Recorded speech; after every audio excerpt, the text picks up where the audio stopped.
Hello students, आज हम पढ़ेंगे कक्षा 11 अंतरा बुक में 5वां पाठ पद्य का। तो सबसे पहले हम सुमित्रानंदन पंत के बारे में जानते हैं। सुमित्रानंदन पंत का जन्म अल्मोड़ा उत्तरांचल के कौसानी नामक गांव में हुआ था। उनकी प्रारंभिक शिक्षा अल्मोड़ा में तथा उच्च शिक्षा बनारस और इलाहाबाद में हुई। सन 1919 में गांधी जी के एक भाषण से प्रभावित होकर उन्होंने बिना परीक्षा दिए ही अपनी शिक्षा अधूरी छोड़ दी और स्वाधीनता आंदोलन में सक्रिय हो गए। पंत जी ने बचपन से ही काव्य रचना शुरू कर दी थी, लेकिन उनका वास्तविक कवि कर्म बाद में प्रारंभ हुआ। उनका काव्य संग्रह पल्लव और उसकी भूमिका हिंदी कविता में युगांतकारी महत्व रखता है और उन्होंने सन 1938 में रूपाब नामक एक पत्रिका निकाली, जिसकी प्रगतिशील साहित्य चेतना के विकास में महती भूमिका रही है। तो इनकी पत्रिका कौन सी है? रूपाब। ये कई बार एग्जाम्स में पूछी भी गई है। जैसे फर्स्ट ग्रेड सेकंड ग्रेड के एग्ज़ाम होते हैं तो उन्हें पूछा जाता है कि रूपाब नामक पत्रिका किसके द्वारा निकाली गई थी। तो वो थे सुमित्रानंदन पंत, जो 1938 में निकाली थी, जिसमें प्रगतिवाद पर आधारित ये इनकी पत्रिका थी। जबकि सुमित्रानंदन पंत स्वयं एक छायावादी कवि माने जाते हैं। इनका जन्म 1900 में और इनका निधन 1978 ईस्वी में हुआ था। पंत जी प्रकृति प्रेम और सौंदर्य के कवि माने गए हैं। छायावादी कवियों में वे सबसे अधिक भावुक और कल्पनाशील कवि के रूप में चर्चित रहे हैं। उनकी कविताओं में पल पल परिवर्तित होने वाली प्रकृति के गत्यात्मक मूर्त और सजीव चित्र मिलते हैं। प्राकृतिक सौंदर्य के साथ ही पंत मानव सौंदर्य के भी कुशल चितेरे हैं। कल्पनाशीलता के साथ साथ रहस्यानुभूति और मानवतावादी दृष्टि उनके काव्य की मुख्य विशेषता है। रहस्यानुभूति क्या होती है? जिसमें क्या होता है कि मानव बुद्धि से जो अनुभूति परे होती है, जिसमें मानव बुद्धि की समझ से जो बाहर हो, उसको हम रहस्य अनुभूति कहते हैं। और इनकी ये रचना है, इसमें भी प्रकृति का सौंदर्य, संध्या के बाद के समय का वर्णन किया गया है। पंत का संपूर्ण साहित्य आधुनिक चेतना का वाहक है। उन्होंने आधुनिक हिंदी कविता को अभिव्यंजना की नई पद्धति और काव्य भाषा को नवीन दृष्टि से समृद्ध किया है। पंत की कविता में भाषा और संवेदना के सूक्ष्म और अंतरंग संबंधों की पहचान है, जिससे हिंदी काव्य भाषा में नए सौंदर्य बोध का विकास हुआ है। उन्होंने खड़ी बोली हिंदी की काव्य भाषा की व्यंजना शक्ति का विकास किया और उसे भावों तथा विचारों की अभिव्यक्ति के लिए अधिक सक्षम बनाया। इसलिए उन्हें शब्द शिल्पी कवि भी कहा जाता है। सुमित्रानंदन पंत अनेक पुरस्कारों से सम्मानित हुए थे, जिनमें सोवियत लैंड नेहरू पुरस्कार, साहित्य अकादमी पुरस्कार तथा भारतीय ज्ञानपीठ पुरस्कार इनको मिले थे।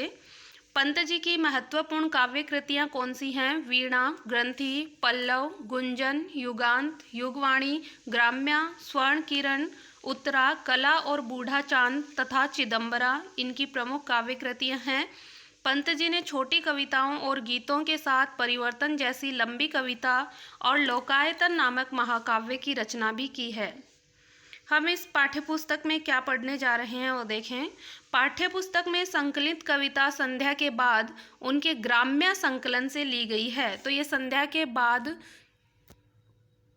जो कविता है वो किससे ली गई है? ग्राम्य, जो इनका काव्य संग्रह, उससे ली गई है। तो ये भी इम्पोर्टेंट लाइन बनती है कि संध्या के बाद कविता उनकी ग्राम्य संकलन से ली गई है।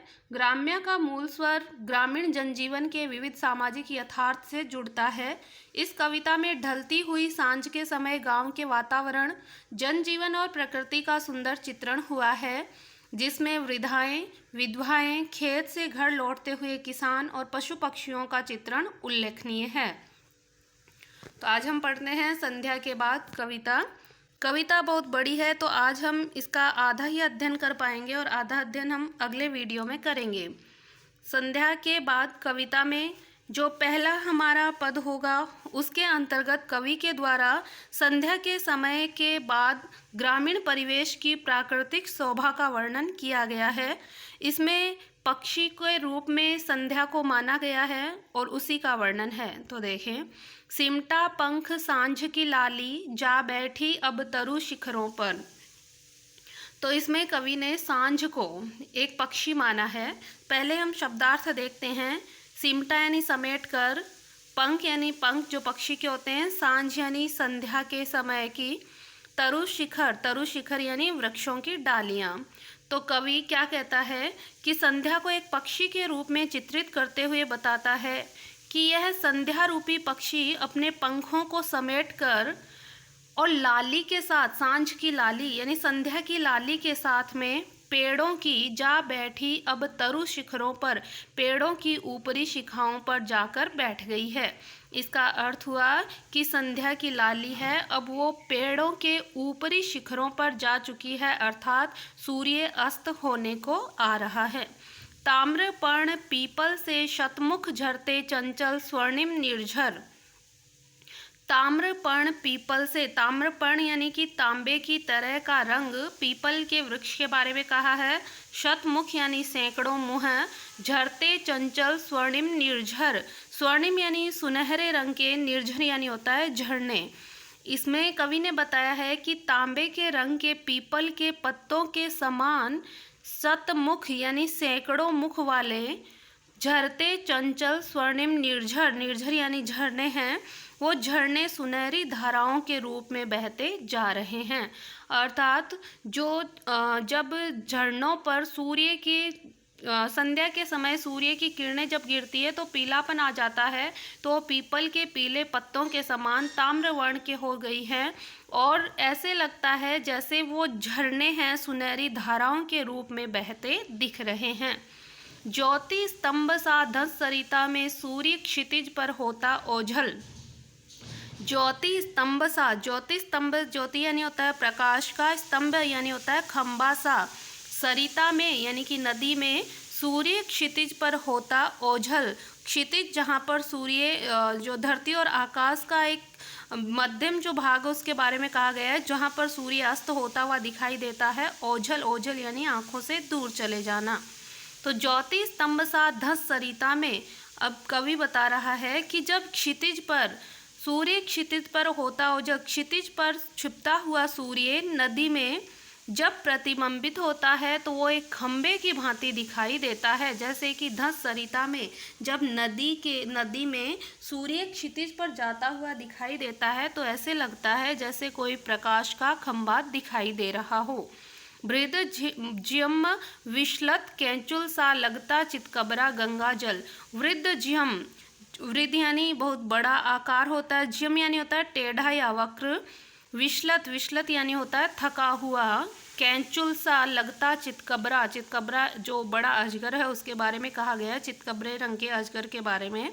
तो इसमें कवि ने गंगा जल को, चितकबरा गंगा जल, गंगा के जल को कहा गया है कि वो चितकबरा दिखाई देता है। कैसे दिखाई देता है देखें, वृद्ध जिम्मा विश्वलथ कैंचुल सा लगता चितकबरा गंगा जल, कि जब गंगा जल के बारे में बताते हुए कवि कहते हैं कि ऐसा लगता है मानो कोई बड़ा थका हुआ सा अजगर, विश्लत यानी होता है थका हुआ सा, जैसे बड़ा थका हुआ कोई अजगर सा, कैंचुल, कैंचुल यानी अपनी कंचुली को, जो सर्प के ऊपर का जो आवरण होता है, जैसे अजगर अपनी चितकबरी कैंचुल को उतारकर धीरे धीरे आगे बढ़ता जा रहा हो।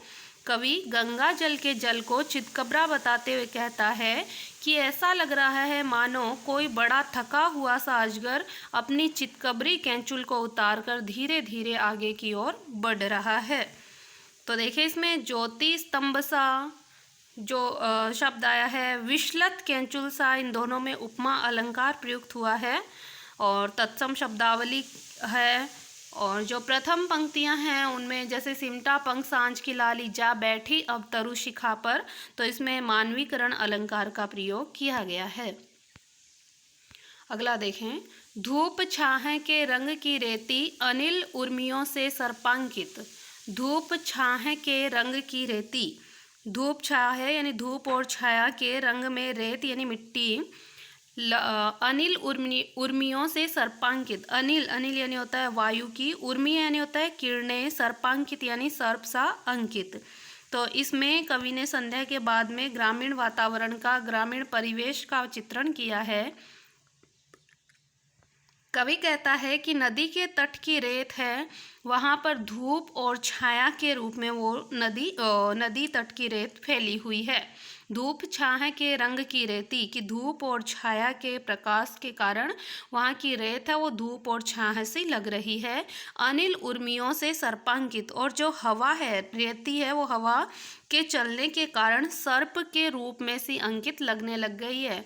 हम सब राजस्थान के, हम जानते हैं जो धोरे होते हैं उनमें जो एक लाइन सी बन जाती है मिट्टी के धोरों में, तो ऐसे लगती है से सर्प की सी आकृति ले रही है, और वो किस कारण लेती है? वायु या हवा के चलने के कारण। नील लहरियों में लोडित पीला जल रजत जलद से बिंबित। नील लहरियों में लोडित, लोडित शब्द का अर्थ होता है मंथित, कि नील लहरी यानी कि पानी की जो लहरें बनी हुई है नदी में, नीला जो जल है, पीला जल रजत जलद से बिंबित। पीला जल वो सूर्य के प्रतिबिंब के कारण पीला सा दिखाई देता है। रजत, रजत यानी होता है चांदी, जलद यानी होता है बादल, से बिंबित, बिंबित यानी प्रतिबिंबित।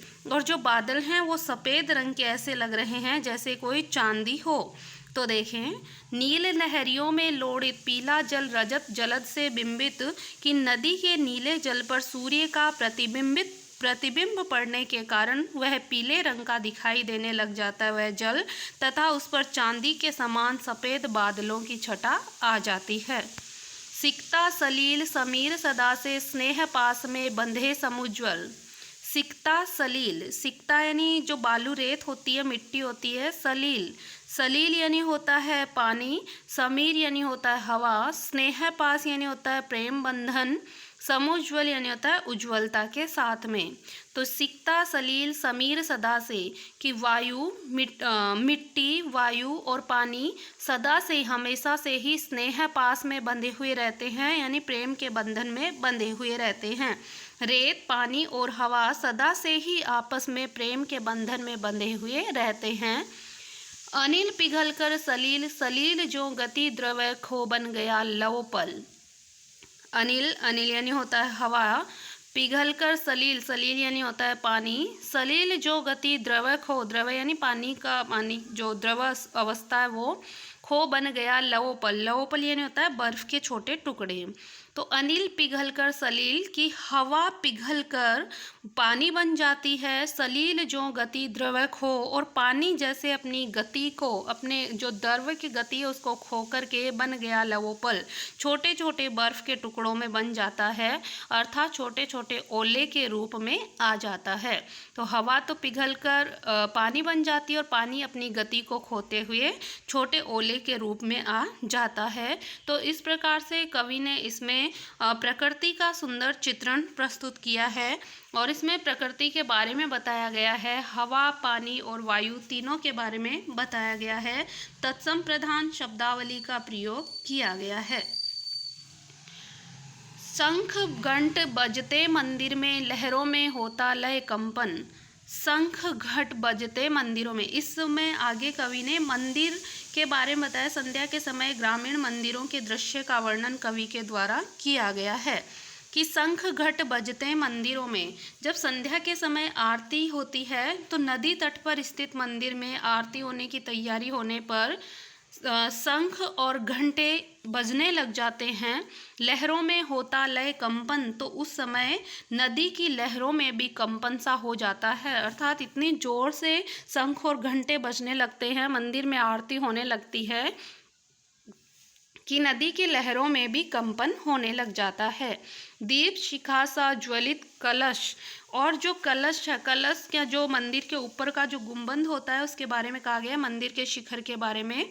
वो दीप शिखा सा यानी कि दीप की लौ के समान जलता हुआ दिखाई देता है, अर्थात जब संध्या हो जाती है तो उसके प्रकाश के कारण वो कलश, जो मंदिर का शिखर है, वो भी एक दीप शिखा सा, दीपक की लौ की भांति दिखाई देने लग जाता है।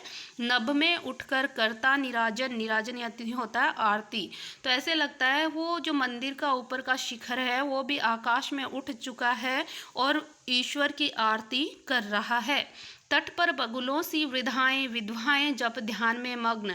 और तट पर यानी जो नदी का तट है उस पर बगुलों सी यानी बगुलों के समान वृद्धाएं यानी जो वृद्ध स्त्रियां हैं, बूढ़ी स्त्रियां हैं, वो बैठी हैं। विधवाएं और वो वृद्ध स्त्रियां विधवाएं हैं, जप ध्यान में मगन और वो जप तप ध्यान में मगन हो रखी हैं। तो नदी के तट पर विधवा स्त्रियाँ जो बूढ़ी विधवा स्त्रियाँ हैं वो बगुलों के समान प्रतीत होती है और वो जप तप ध्यान में मगन हैं। मंथर धारा में बहता जिनका अदृश्य गति अंतर रोदन। और वो वृद्ध महिलाएं हैं। मंथर धारा में बहता, मंथर यानी होता है धीमी धीमी धारा में, उनका जो मन का हृदय का जिनका अदृश्य यानी जिनका जो अंदर की पीड़ा है वो अदृश्य है, जो दिखाई नहीं देती। गति अंतर रोदन, उनकी आंतरिक वेदना या उनके हृदय का रोदन है वो किसी को दिखाई नहीं देता, अदृश्य रहता है।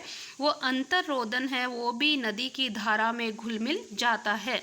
मंथर धारा में बहता जिनका अदृश्य गति अंतर रोदन, उनका मन का रोना या आंतरिक वेदना है वो नदी की धारा में मिल जाती है और उनका हृदय का दुख हम बाहर से नहीं देख पाते हैं। इसमें दीप सिकासा और बगुलों सी इन दोनों में उपमा अलंकार का प्रयोग हुआ है। आगे देखें, दूर तमस रेखाओं सी उड़ती पंखों की गति सी चित्रित। दूर तमस रेखाओं सी, तमस यानी होता है अंधकार, और इसमें भी कवि ने ग्रामीण वातावरण में संध्या के प्रभाव का चित्रण प्रस्तुत किया है। अंधकार, तमस यानी अंधकार, दूर तमस रेखाओं से उड़ती पंखों की गति सी चित्रित। इसमें पशु पक्षियों के पंखों के बारे में बताया गया है कि जब वो आकाश में उड़ते हैं तो उनके पंख भी पीलापन ले लेते हैं और वो स्वर्णिम हो जाते हैं। तो दूर अंधेरे में पक्षियों की उड़ती हुई पंक्ति अंधकार में एक रेखा के समान लगती है। सोन खगों की पाती आर्द्र ध्वनि से नीरव नभ करती मुखरित। सोन खगों, सोने के वो जो पक्षी उड़ते हैं तो वो सोने के समान लगते हैं, अर्थात स्वर्णिम हो जाते हैं। तो स्वर्णिम पक्षियों की पाती यानी पंक्ति आर्द्र ध्वनि से यानी कि जो अपनी ध्वनि है उससे नीरव यानी कि चुप शांत, नीरव यानी होता है चुप्पी या फिर शांत, मुखरित यानी आवाज़ उत्पन्न कर देते हैं। तो शांत आकाश में जब स्वर्णिम पक्षियों की पंक्ति अपनी चहचहाहट के साथ उड़ती है तो वो शांत आकाश को भी गुंजरित कर देती है।